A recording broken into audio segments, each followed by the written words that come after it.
All right, everyone. We are back for episode 33 of Stub Luv Live. 33 episodes, man. It's a lot. We got Tom Daly coming on. We got Chase Maz coming on.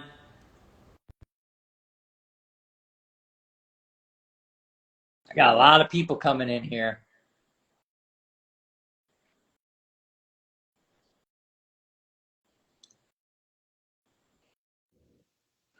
What's going on? What's up, man? We got I think Chase. I think you sent me the wrong hat. That's funny. That's funny. Oh, hold on one second. I got to get Tom in here. Tom, I'm gonna invite you. I lost your invitation. I'm gonna invite you right now. I like the Yeah, I hat. think it's supposed to say Stub Love on it though, right? Well, No, I got it. No, I look got at that. the I can't top I that. got the original, you you know. got the original. Well, Tom's got Tom's got one coming too. I threw it out there. I don't What's think going he got it on, delivered Tom? yet. How's it going? Looking forward to the show. Looking forward to being a two-timer on Stub Love Live. Round two. Yeah, yeah. You guys don't have that. There's not that many, dual guests, and we don't have that many people that have come on twice. So, let me just tell everyone tonight's episode is tickets that have sold years ago for a certain price and have not yet resurfaced, and we want to talk about what they would sell for today. Or guys, in the alternative, what happens if something showed up that we never saw ever before? What would those tickets sell for? Before I get on with everyone and before I talk to you guys, let me just tell the audience. I've been collecting tickets for a while now, probably not to the extent that I am collecting them now, but I got to tell you, just when you think you know something about tickets, you talk to these two cats on the screen and you realize that you don't know anything. You don't know anything. These guys are gurus. These guys are tremendous. The stuff that these guys showed me, the research that they pulled was fascinating. I was just blown away by the amount of research that Tom and Chase found for this episode. So I was just flabbergasted. So let's talk a little bit. Can we start with this one? I'm gonna just pick an order. I don't know what you guys wanted to start with, but I'm gonna start. This one here is the Willie Mays debut ticket. Tom, what do you have in the way of numbers for the Willie Mays debut 1951 at Philadelphia, Giants at Phillies? We're gonna do a little prices right, higher and lower. I I don't know. Maybe Tom froze. Tom's freezing a little bit. I don't know. We got him now. Am I freezing up? Yeah, you were freezing up a little bit. The Willie Mays debut, 1951 at Phillies. Yeah, Tom keeps freezing. I don't know why. Maybe it's because we What have was two the people. pop on this one? What was the pop on this one again? It's one, right? The pop on The that pop is is a one. one. Yep. Yeah, it's pop one. So, I mean, the Clemente, well, that went for like 120 grand, right? So, I think It this one's did, I in mean, the the same Mays, and ballpark. Justin Kobe Ruth says it's 100 grand. I think I it's think it's higher. more than that. I think it's more than that too. I mean, it's Willie Mays, right? I would. And I mean, he just passed away too. So, I don't know if that wasn't an auction today. I mean, I think it's going to push 150 probably. Yeah, I'd say between 120 and 150 is a good guess. Yeah, I'm going to tell you this, guys. It sold in the fall of 2014 at a Leland's auction and I'm just gonna add this in. The attendance was 21,082 people at the game. It sold Leland's fall 2014 $2,652. Crazy. Wow. Yep, that's unbelievable. And I people don't even know that Willie Mays ticket exists. It sold so long ago. I think there's a whole group of collectors that came into the hobby that haven't even seen what you've shown. I know it was on your show earlier in one of your previous episodes, but I think that was a rare appearance of it. So that's the only one. We know the collector who has it, and it's a one-on-one. And I have to tell you, Justin, with all due respect, I love you to death. I think that 100K number is light. If a Clemente sold for 120 something, I think it was without the buyer premium. It might have been even more with the buyer premium. I'm thinking a Mays is 150, maybe even higher. Yeah. Yeah, I mean, you can't imagine that there really are many of those out there because it's just such a, you know, rare ticket, it seems like. I mean, I can't imagine coming across many more of those. I'm sure there are maybe one or two, but I don't know if they're ever going to surface. And obviously, that's with a collector now is probably not going to sell it for any time soon. But if that was at an auction, I mean, you're going to have some big names going after that ticket. And I really do think like if someone wanted to collect debuts and was trying to pair it as some of the all-time greats, I know there's people out there that collect top 10 baseball players game used jerseys. Babe Ruth, Lou Gehrig, Willie Mays is on that list, right? And if you're collecting debuts, it's kind of a must-have. How hard do And you think, Tom? I was Go going ahead. I to was going to say, say the other part of it is you it's a Phillies home game, right? So it's not a Giants ticket, which I think makes it rare. And also the Phillies had a lot of undated grandstand tickets. So I think that also cuts down the amount of tickets that could be out there. So that's why I think, thinking of it as the only one out there, it, may not be that far off. I don't know if there's any other out there hiding in scrapbooks or cigar boxes or anything like that. I don't know what day of the week May 25th of 1951 is, but it's kind of started the season, but it's not the beginning of the season really. I mean, it's game in 51, a Phillies game. I don't know that we're ever finding another one of those. Yeah. So here's It was a big deal when he got called up, though. What's that? It was a big deal when he got called up. Yeah. He was a phenom coming up. Yeah, that's true. That's true. That's a good point. Next one, Wilt Chamberlain NBA debut. Big one. Interestingly enough, in the same hands of the Willie Mays debut owner. Yeah, that's crazy. 1959 New York Knicks versus Philadelphia Warriors, October the 24th. Let's do the numbers here. I gotta find it. Okay. It sold in November of 2015 at Heritage for $2,031. Woo!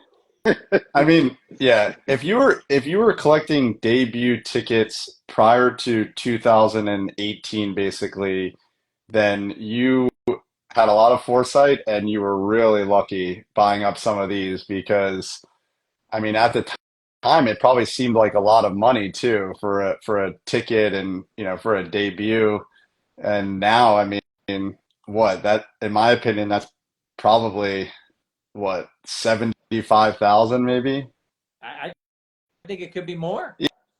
Yeah, I mean, the only reason I put it there is because I feel like NBA is still relatively light in the ticket world versus, baseball debuts, but there's just more people going after baseball debuts, I feel like. But if you're collecting the greats in every sport, then, then maybe it would, yeah.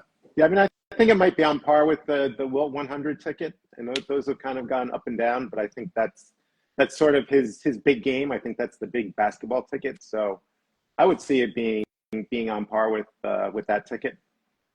So Justin Sutterfield says 125,000, and yes, Justin, it's a pop one. Interestingly enough, when Tom sent me some of the information, I wrote it down.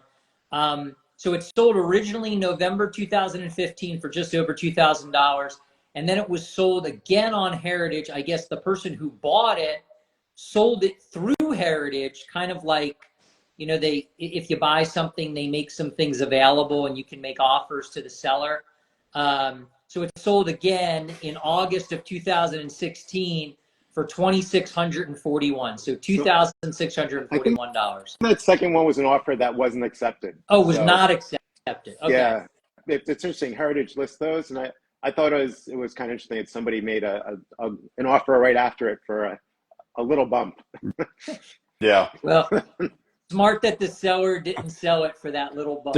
There's a mandatory, I think you have to go like 20% higher or whatever because it has to go over the buyer's premium. So there is a minimum and people can counter on those.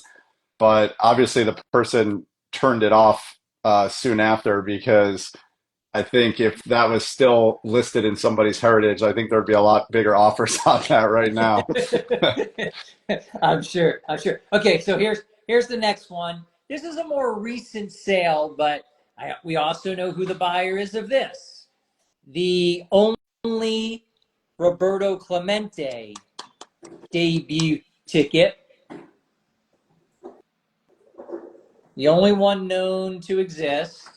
1955 Pirates, April 17th, not opening day. We know who the owner is, Mr. Mader. I'm saying that because he's published it. And I didn't think we were going to name drop. Yeah, no, it's out there. I mean, he bought it. Yeah. Said, go ahead, Chase. I was going to say it would be interesting to see if that one went back into an auction, what would happen with it.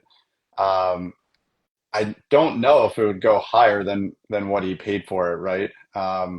Just because how many other buyers out there are buying those types of tickets and willing to spend that much. And if he removes himself from that list, then you have one less person driving up the auction prices, right? But I think what tends to happen with these really rare tickets is they never really, in my personal opinion, sell for what they should sell for because they're so long in between the sales that there's not enough attention placed on them. So, you know, even the Mays, if that came up for again, it would have to probably sell again after that within a shorter period of time to bring attention to that ticket, similar to what Jackie Robinson has. And there's been a couple of those kind of every year, and they're progressively getting higher. And obviously, you know, took a step down recently. But I think that's kind of how I look at those tickets, those really rare tickets. Tom?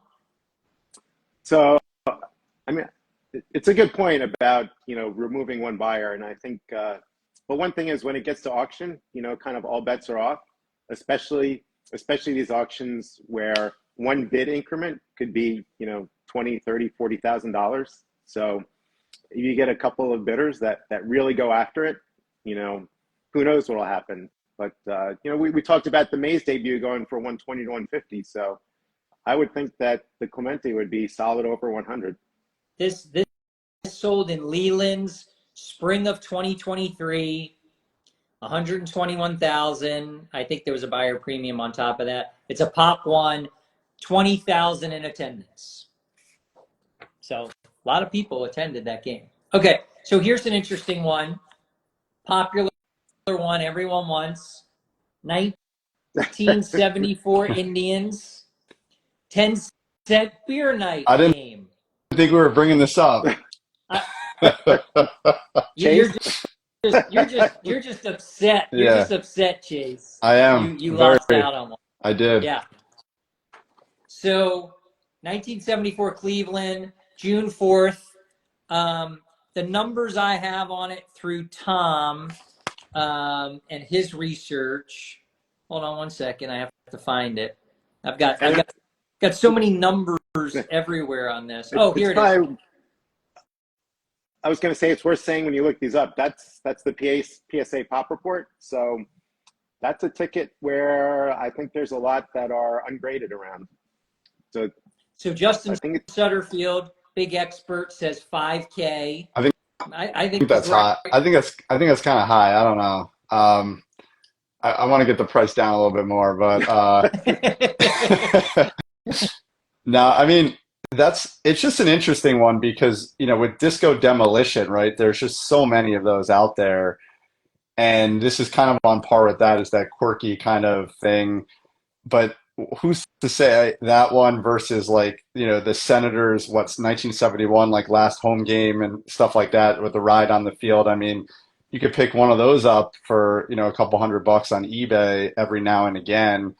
So it's just one of those things that's kind of like whoever, like whatever someone's willing to pay for it, right? And in an auction, I do think it's less than a private sale. I think if there's a big collector out there who really wants to have it, he's willing to pay more. But in an auction, I just don't know if it's got enough notoriety or people care enough, frankly, to really drive up the price.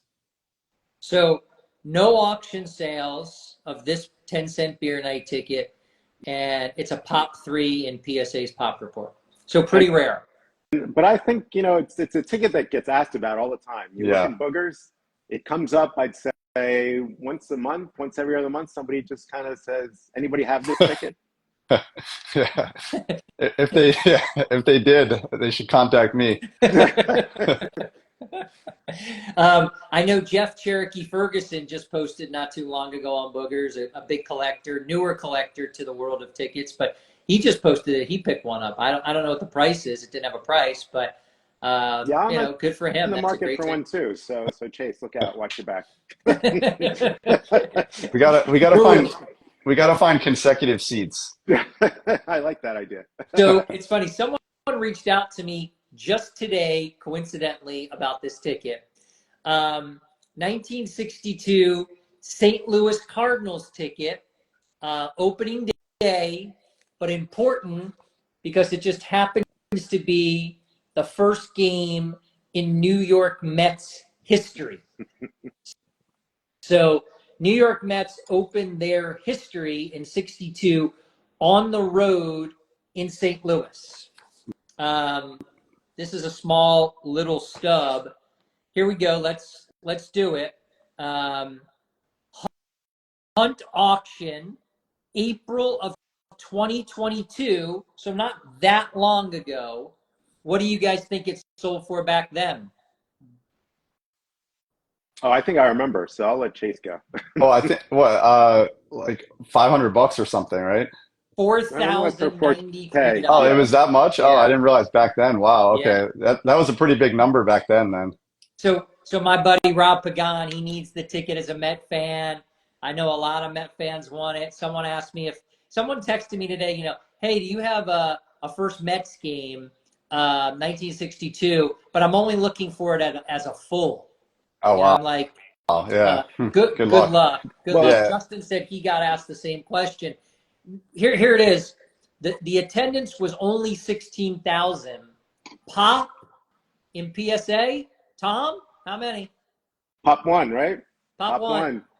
Yeah, there's two. So, I mean, that's gonna, if it was 5,000, almost 5,000 back then, I feel like that number is going to be huge. And there's another reason for that. I feel like too, with Steve Cohen owning the Mets and building that Mets museum and some of the pieces that he's put in there. I mean, that would go pretty nice in the museum, right? And I think he'd be willing to kind of pay whatever it costs to put it in there. I wonder if there's something too with like those smaller stubs, if they were like lost more often. I mean, you put that Well, in I your think, pocket when you're at the game.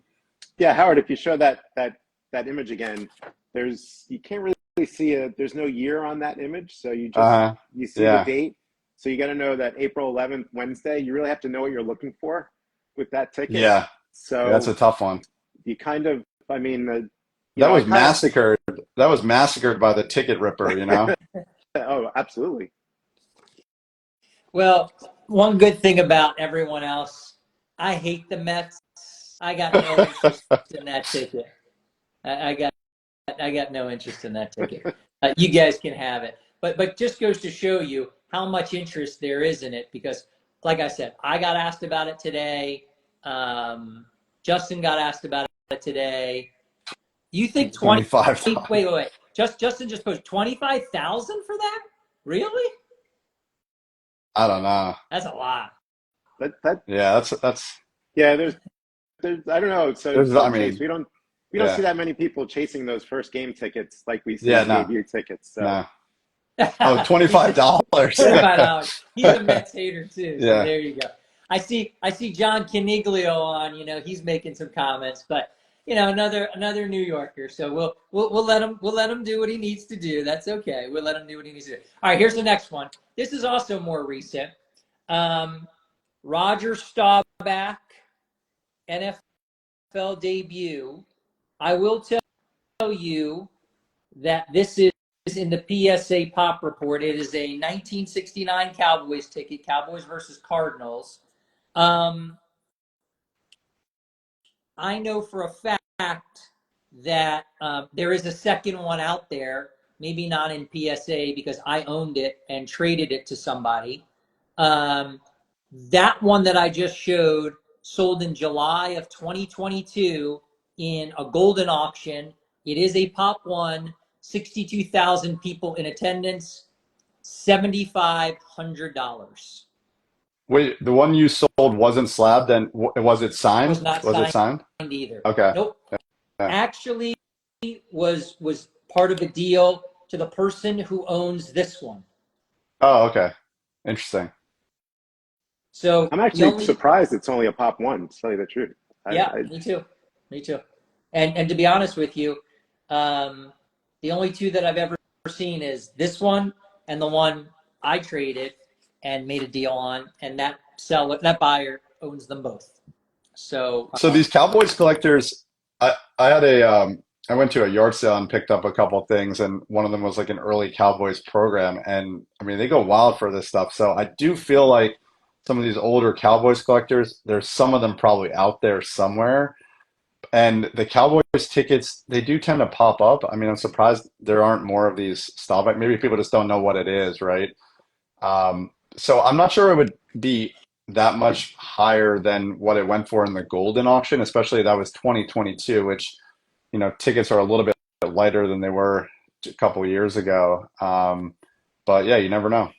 but I think it also speaks to vintage football not really being on par with baseball. I think Yeah. baseball really seems to at least own the vintage ticket market. So yeah, I mean, I think there's a lot of NFL debut collectors, and how do you not have Staubach if you're collecting those?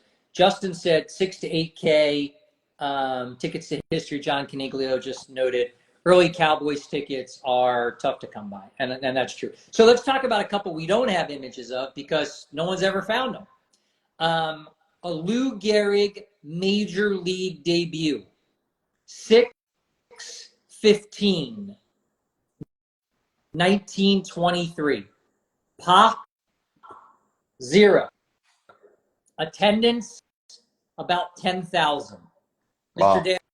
Daly, what's the number? oh, the sky's the limit. I'll say 250,000, and that was a Yankee game. It was at Yankee Stadium, so it's a ticket that undated copies could be dated, and there seem to be more Yankees tickets from that time period than other teams. So I'd like to think that somewhere out there it exists, and I'd like to be able to see it someday. I know I won't be able to own it; it'll be out of my ballpark, but just to know it's out there would be kind of cool. Mr. Mazziarello. Yeah, I mean, definitely 250K and up for sure. I mean, the only thing that the Jackie Robinson has over that obviously is the significance of that particular game, right? But a Lou Gehrig, a Babe Ruth, I mean, those are kind of marquee names at this point, and Yankees collectors are rabid for this stuff. So I will say, Tom, I do agree with you. For some reason, Yankees fans saved a lot more of their tickets than other collectors out there because or other sports teams out there because the older Yankees tickets tend to pop up for some reason. But these random dates, right? It's just these random dates. Like you have to be lucky to find it and then know what it is. You're looking through your great grandma's things and you find some tickets. You're not necessarily going to immediately think about a Gehrig debut if you're not a big ticket collector, right? Yeah. I mean, the other thing is, so Justin It's almost like Justin's the third image, even though he's not in the live. He's he wants to be on this one bad. you know, I could probably bring him in. 250K. I don't want to mess with the technology. We were having glitches there before. So 250,000 is Justin's position. He says a lot of non-ticket collectors would bid on it as well. I agree. Yeah. Yep, I agree with that. Definitely. Good point by Justin.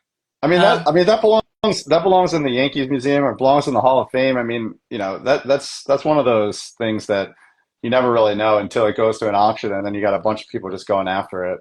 Josh Eisenberg, who's got a new screen name here, Iron Collection, but it's spelled differently. Iron Collection with an X. Iron Collect. I don't know. I'm teasing. Good guy. He makes a good point. You know, the Yankees won a lot, so of course people kept the tickets. Yeah. You know, yeah, I agree with him. So the next one we can talk about, we've never really seen one. Jim Thorpe's Major League Baseball debut. It would be April 14th, 1913. There was an attendance of about 5,000, and there is a pop zero. Yeah. Mr. Daly, thoughts? That's an interesting one. I would say maybe 75,000, something like that. Chase? That's my guess. It's Yeah, I mean, it's not going to be as high as the other ones. They're just, I don't know how many Thorpe collectors there are out there. I mean, if you're a big baseball collector, then maybe, and obviously there's some significance to Jim Thorpe, but yeah, I don't know. I mean, 60, 70K maybe. I mean, Yeah. his the Olympic tickets are out there for him, and Yeah. they don't get crazy money. You know, Yeah, I mean, get those think- for maybe I think- 10K. Yeah, Justin says 80 to 90K. I think that's still probably a bit high. It's just kind of funny or sad almost, because Jim Thorpe is such an amazing name in all of sports, a historical name in our country, Olympic-wise as well, football as well. I mean, all of the things that he did, kind of a little bit lost to history, I think, too. Yeah. Yeah, I agree. I I mean, think these other names have just become brands almost, right? way And more relevant. yeah, so it's hard to say, but you know, like debuts have just gone up quite a bit. I mean, one of the things we kind of discussed offline was the price disparities between some of these tickets that were really rare back then and what they went for versus what some of the debuts went for versus what we think they're going for now. And I think it just goes to show that debuts have really kind of skyrocketed and a lot more people are going after them. Agree. So let's move on to the next one. So 1923, opening day, New York Yankees, first game in Yankee Stadium, kind of the house that Ruth built ticket. Of note, before we get into our numbers on this ticket, there is one on eBay right now. Two. There's two, right? Two on eBay, yeah. Well, you see, you guys got way more time on your hands, man. I work for a living, guys. I don't hunt tickets all day. But I know the one that went up was a really nice one. Feed the Cat seller put it up. Really nice shape, and it's a dated ticket with a seat number and section number. It was. I think he has it listed for 125,000 or best offer. Mm-hmm. So, and the second one, some other ticket collector has it. I don't know that guy. He's an annoying guy. We get him once in a while on our show, but you know. Oh, right. It's Justin. Some know it all. His is cheaper. Yeah. So His is cheaper. Yeah, his is cheaper. He's telling us mine's cheaper. So he's publicizing his. So there's a bunch of sales of this. I mean, it's only a pop 7, guys. Yeah. It's only a pop 7. So not a lot out there, at least in the PSA Pop Report, for an opening day ticket of a pretty special moment. 74,000 in attendance. There was a sale August of 23 Heritage, $22,800. There was a sale in 2016 at Heritage, $8,000. 2014, $15,000. I mean, they're all over the place. $19,000 REA. Some sold with programs, so that I don't know if that's necessarily all that accurate. Leland's had one back in 2000 for about $3,500. Yeah, So those are older. yeah, They I'd say you were could probably. they were popping up at auction like once a It year was, for a yeah, little once a while. year they would show Yeah. up, and then there was a dry spell for a good 5 years or so where none appeared. And you're right that there's kind of the variety, the undated versus the dated variety. So I think that's definitely a differentiator too. Yeah. I like this one because it's got the number 1 on it, but I'd certainly rather have the date, but it's still pretty cool. I would say this, what do you think, guys? Like, 2,500, $3,000, Yeah, that's the real price. 25 bucks. 25 bucks, right? Yeah, the Mets ticket is more. The Mets ticket's definitely more. So let's move on. All kidding aside. Oh, he says, I think 3 are dated and 4 are not. This is Justin. Full dated has to be 25% more. I would agree. I would agree too. I don't these undated ones, I mean, even though you can figure it out with like, the stuff that's on them, but I just much rather have that dated one. Yeah, me too. So the next one we're going to talk about is this. It is the Lou Gehrig Luckiest Man speech ticket. Today, I consider myself the luckiest man on the face of the earth. July 4th, 1939. But the specialty to that, and if you remember, I showed it, it was in the PSA slab kind of backwards, old PSA slab, but backwards because this is the one that is signed by Lou Gehrig himself. Yeah. That's Now, insane ticket. insane. I mean, I got to tell you, minus maybe those Abraham Lincoln tickets to the night he got shot at the theater Yeah. and the Jackie Robinson debut. I mean, that is incredibly impressive. So it sold for $108,000 February 22nd in Heritage.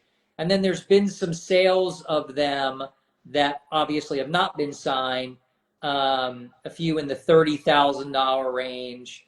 There's one signed, only one signed, 8 unsigned. There were 61,000 people in attendance, and everyone's saying amazing, amazing, amazing. Justin says 250,000 to 300,000. I think it's higher. Tom, what do you say? think? 500,000. Yeah, I was gonna say it pushed 500,000. I think we talked about Gehrig, and I think everything that we said for the Gehrig debut Yeah. is here. Plus the fact that it was signed, probably signed on the day he gave his speech. Oh yeah, definitely. Yeah, that'd be interesting. I mean, it's hard to like you can't really date the signature because all the signatures like a Mickey Mantle, for example, his rookie year, but like that was kind of it for Gehrig, right? I mean, it could have been some of the last things that he's ever signed, and his signature is so rare to begin with. I mean, people go crazy over that signature. I mean, and especially that it's a signed ticket and it's to the Gehrig speech. I mean, there's just so much there to unpack. Yeah, That, the whole story. yeah. I mean, he's telling people that he's the luckiest man. He's looking at his death, but he's signing a ticket for a fan who's come to see him. So that speaks volumes for the man. The guy couldn't get it signed on the front of the ticket. I mean, geez, I don't know that I want it. Well, it's a dated ticket. You don't want to ruin the date. So someone says, the nicest ticket on the face of the earth. That's true. Might be. Hall of Stubs with a comment. I love Hall of Stubs. You want to talk about good data? That's a must follow if you are a ticket collector. Hall of Stubs is dynamite. He says 500K. I'm agreeing. It's 500K. Yeah, I think so. Or plus. Yeah, I think it breaks. I think it probably break. I mean, what was that golf ticket that went for 600,000 or something in a private sale? I think it breaks that. I would. I think it has to. I think it has to. I mean, it's the only one out there. We haven't seen too many sales recently of ones that aren't signed. Yeah. I mean, like I said, there's only 8 unsigned ones. So what do you think the unsigned version goes for now? It's still a big number, I think. Yeah. Yeah. I mean, I would say 50 to 100, something like definitely. that. Agreed. Yeah, for sure. So this was one. And I also think that ticket would be a major news story. That would be that would be bigger than hobby news. I think that would make the rounds in the mainstream media. So this is Tom at his finest. So Tom could not find, or he was looking through articles too, that commented on the sale of tickets. So he finds this one, a Joe DiMaggio MLB debut. Never knew there was such a thing. Never knew there was one that even existed. And it is 1936 New York Yankees. It is May 3rd against the St. Louis Browns. And it's an authentic ticket. There's no grade on it. Tom found an article that it was sold on eBay by Henry Yee of PSA fame and Type 1 photo fame back in December of 2011. Chase, price, do you know? Of what it sold for? Yep. I don't remember. No, I would say I think he probably sold it for a few $1,000s, right? Yep. Yeah. $3,383 on eBay. There were 25,000 people in attendance. Pop two. At least pop two on PSA on their website. So what do you think, Chase? You start. What do you think this one sells for today? I mean, I think it's got to be on par with the Willie Mays, right? Or maybe slightly higher if you got more Yankees collectors out there. So 150 to 200,000. Tom? Yeah, my gut says a little lower. I'd say 100 to 150,000. Just I think it's an undated ticket. I don't know. I feel like Mays, Clemente. I feel like those guys may just have a touch more popularity, but you got the Yankee factor. So I don't know. It'd be interesting to see. Hopefully, it comes up Tom, for sale. Well, if it was signed by Marilyn Monroe, then what would it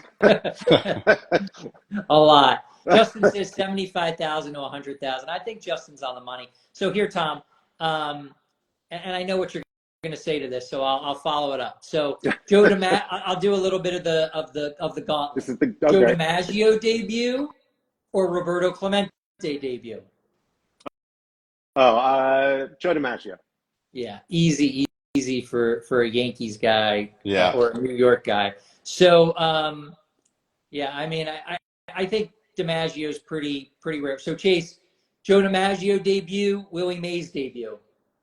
It's DiMaggio for me. I mean, I'm a Yankees guy, so that's an easy Tom, one. DiMaggio or Mays? I think I'd go Willie Mays.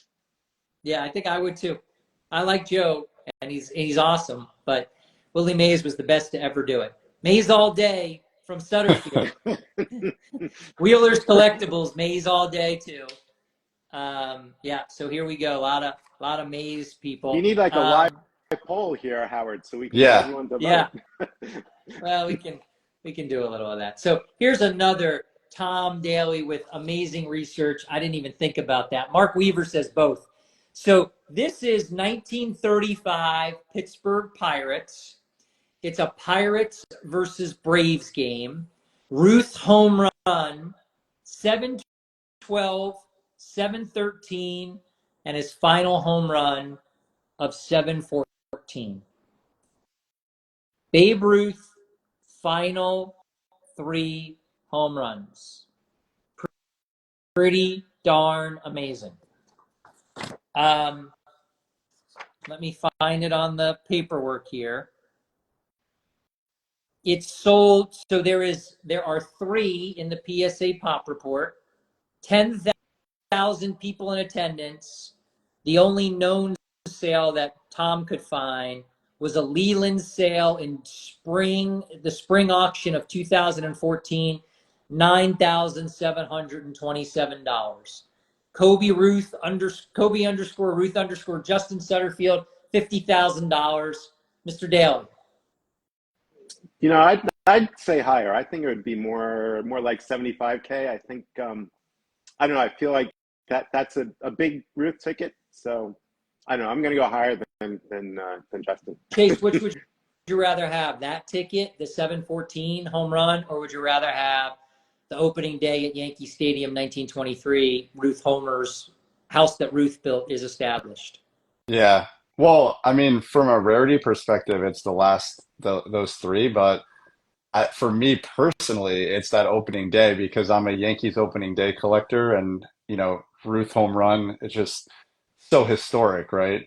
Compared to the final three home runs of his career. I mean, yeah, it's a big deal, but the record's been broken twice since then, and so it's he's third on the list or whatever, and so I don't know. I mean, I think it's probably around. I would actually agree with Justin. I think it's probably around 50K, and this was the ticket I think we used to show the disparity of the prices of the debut tickets back then versus something like this that went high. And it would be higher now, obviously, but it would not be as high as some of these debuts if they went to auction. Yeah. We've got some people saying opening day. Iron Collection says 75,000. Kobe Ruth says opening day I think is slightly better. I'd rather have the opening day to the Yankee Stadium in 1923, but that's pretty darn cool. And I like your comparison, Chase. It does go to show you that even back in 2014, that ticket sold for 10 grand. That's a lot of money for a ticket back in 2014. That was. Definitely. Yeah. So last piece of paper that I have, we have a couple of things to talk about. I know Tom pulled a piece of paper and has one to show as well. 1912 Boston Red Sox versus the Highlanders, April 20th, 1912. First game ever at Fenway Park. Amazing ticket. Just an amazing ticket. Let's go to the numbers. It sold back, well, I'm sorry, let's start. Pop 2 sold back in October of 2012 on a heritage auction. There were 24,000 people in attendance. And again, big number for 2012, $6,572. Crazy. Yeah. Crazy. I think that ticket sells for a heck of a lot more today. I'd say Yeah. probably could be 50 grand. I think that's probably right. It's probably more than the Yankees one just because there's less of them and it's a much older ticket. But it's kind of crazy. Like what was going on between like 2012 and 2015 and all these tickets were popping up and where did they go that we haven't seen them ever again? That's a great They're question. Yep. gone forever. Go into private collections, and unless someone passes away, Yeah. and just oh, here we go. So people saying 25,000 to 35,000. Someone said 25,000. I think that's light. Be nice, Josh. Be nice. I'm not saying that. But it's one of those things where unless someone passes away and they're put into an auction or they're sold to the public, I mean, I don't know that you're going to ever see this. Yeah. I don't think so. So before we get to the last one, Tom, that I know you pulled, there's a few we talked about, which is pretty crazy. So we have the Ted Williams hits the home run at Fenway, and they now have the red seat out in right field. Super cool. Yeah. Super cool ticket. Pop 2, June 9th of 1946. I haven't seen one of those sell in years. There was one on eBay, and I remember being newer to like Reelian tickets, and I'm like, oh, I'm gonna win that. And I think I put like a $1,000 snipe on it, and it went for like 5 grand, and I was like, whoa, like or maybe even more. So that was a long time ago. So I haven't seen one of those pop up. I think that probably could sell for 10 grand. Yeah. Could sell for I more. would say 10 to 25 grand. I think that's kind of my ballpark. That's a big ballpark, Tom. Fenway's a big ballpark. It's a long home run. One that I've been looking for desperately, and it is a Pop 0. The attendance at the game was almost 15,000. Larry Doby debut breaks the color barrier in the American League. The the only way that, you know, I mean, I guess you could find it. I guess it's got to be out there somewhere, but I've never seen one, Tom. Nope, I've never seen one, and I think that's one that would have sold 10 years ago for not very much money, where Yeah. now it would be 100,000. Chase? Yeah, no, I think so. I mean, it's probably gonna ride the coattails a little bit of the Jackie Robinson notoriety that's been happening too. And people are going crazy over some of that stuff. And so, I definitely think that would be pushing 100,000 or higher than that. Yeah. So Tom, let's finish out this little powwow of ours. Lots of fun, lots of data. And I'm not really a data guy, but lots of data, lots of info. I kind of feel like We're the Nate Silver of ticket collecting. we're really nerding out, like really nerding out. So let's talk about, you can handle this one, Tom, the Ruth 500 home run and the big controversy behind it. So, sure, I'll bring it up. And I know we spoke about, is there a Babe Ruth 500 home run ticket? And if you look in the pop report, it says pop of 0. But then Chase reminded me of a few years ago when this ticket here came up. And this was slabbed as the Babe Ruth 500 home run ticket. So you can see it was a Cleveland Indians ticket. You can see it's a grandstand ticket. It's got a number on it. But there was a lot of controversy back at the time. And this was around, I think, 2019. And in 2019, I looked it up. And in Net 54, which is kind of a vintage hobby board that's been around for a long time. And there were some questions about the number 49. And if that was a game number, it didn't correspond to the Babe Ruth 500th home run game. If you count through on the schedule, the number of games, 49, it doesn't have a date on it. So there was also questions about it really being from 1929. There's some writing on the back that you can't really, it's hard to see on the scan, but maybe it says Babe Ruth's 500 home run, but did PSA grade things back then based on what was written on the ticket? Yes. What kind of information did they use to date tickets? But then the interesting thing is, if you look in the PSA pop report, so the cert still exists, but they've wiped away the 500 home run designation to the ticket. So interesting. When you gave me some of the information, I did write it down, Tom. It looked like it was a sold out crowd, and there was more than 25,000 in overflow. Is that what you noted too? That I don't remember.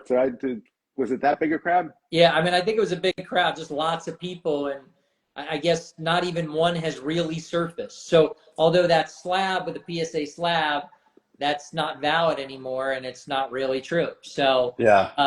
what do you think? Have we seen? I mean, I don't even know if there's been a Indians ticket from that year that actually has the actual year on it, right? So that's what I was wondering, if they have any dated tickets. Yeah, if none of those were dated, I just wouldn't trust any of that because the game numbers are just kind of, I mean, yeah, you can look at like baseball reference and stuff, but unless you can confirm it in a newspaper, they're actually like, oh, game number, whatever, this was 500th home run. I just really wouldn't probably trust that. And I'm sure PSA wouldn't slap that again.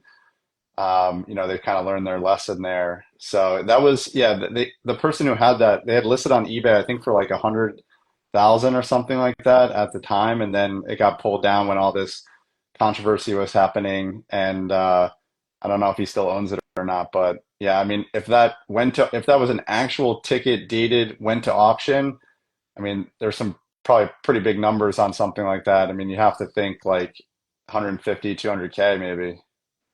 Agreed. So I guess, it kind of leads us to the end here. We've been going for a long time. It's one of our longer episodes. I like to keep them short, but everyone did so much research and we talked, and this was just too cool not to spend the time on because it's just good stuff. And I really appreciate, Tom, you doing it. I appreciate you, Chase. Definitely. I guess this is a little bit of a testament, and maybe you can talk a little bit to it, Tom, and also Chase, and then we'll bug out. But rarity, scarcity. And Yeah, I mean, I was really thinking about the, how it links to what you did previously with the top 100 tickets. And, none of these tickets made the top 100 list, but I think if you had a collection of all these tickets, it would be a pretty stellar collection, right? You'd be pretty pumped to Yeah. own it. So there's a lot of tickets out there that are, like we said, unseen, rarely seen and below the surface that really, I think, make the hobby great. So that's kind of my takeaway from it. yeah, I agree. Chase, Yeah, your no, thoughts? completely. I mean, I think just incredible tickets that people would be stoked to own, and everyone's kind of searching for some of these, and they haven't shown up again. And it'd be interesting to talk to some people who bought some of these years ago and what their other tickets look like, because I'm sure they have some pretty cool stuff that we probably have never seen. So yeah, Yeah, Justin brings up, Babe Ruth debut and Ted Williams debut, and there's a lot we could talk about. yeah, And, even being at the National and seeing some of Eric Zitter's tickets, the full Hank Aaron debut that was signed, the full Frank Robinson debut that was signed, the full Bob Gibson debut that was signed. I mean, look, those are equally rare, equally pop ones, equally will never be seen again. And we know that they're never getting signed. So unless yeah, someone's sitting on those somewhere that we just don't know about, and I very highly doubt that. I mean, those go to show you too. I mean, those are out there, yeah. and they're very scarce, very rare, very collectible. Justin says Babe 2 Ruth, I million. think, goes for 2 million. I'll show you non-sports. I don't know if you can see this. This is 1865 Lincoln inauguration ticket, and there were two of those. One sold at Heritage in 2010, one sold at Heritage 2015, and then we never saw any after that. And I've never seen an 1861, but I'm pretty sure one exists or a couple exist. But yeah, as an inauguration collector, I mean, those are those that would be crazy to own. We have Darren Ravel, and that's a rarity. I mean, he comes on the show, but never really watches. I mean, he knows enough about the show and about the intros and all of that, but he doesn't really come on live. So to have him on, that's great. We talked about a lot of tickets, a lot of amazing stuff. I really appreciate, Tom, you coming on. I really appreciate you, Chase, helping out. This was a lot of work. It was a lot of fun. What's that? It I was a said, don't lot of fun to do. talk about your guests like Oh, that. here, Ravel. Yeah, I mean, look, we talked about a lot of amazing tickets. I mean, we didn't talk about Ferris Bueller days off vests. That's just in a league by itself. But yeah, like Justin's saying, how about a ticket to the Titanic? I mean, there's just so many that we could cover. I don't even know what that goes for. I mean, Yeah, who in the world knows? But crazy. really appreciate you guys coming on. Good time. If, Good to if see you you guys. if you guys, anyone who's listening, has any questions about tickets, this information, man, I learned a lot just hanging with Tom and talking to Tom and hanging with Chase and talking to Chase over the last couple of weeks, getting ready for the show. They really put a lot of time into this, a lot of work in finding this stuff. So really appreciate it. And so episode 33 of Stub Luv Live, we're done, In the guys. Thank you very books. much. All right. Be well. Bye, guys.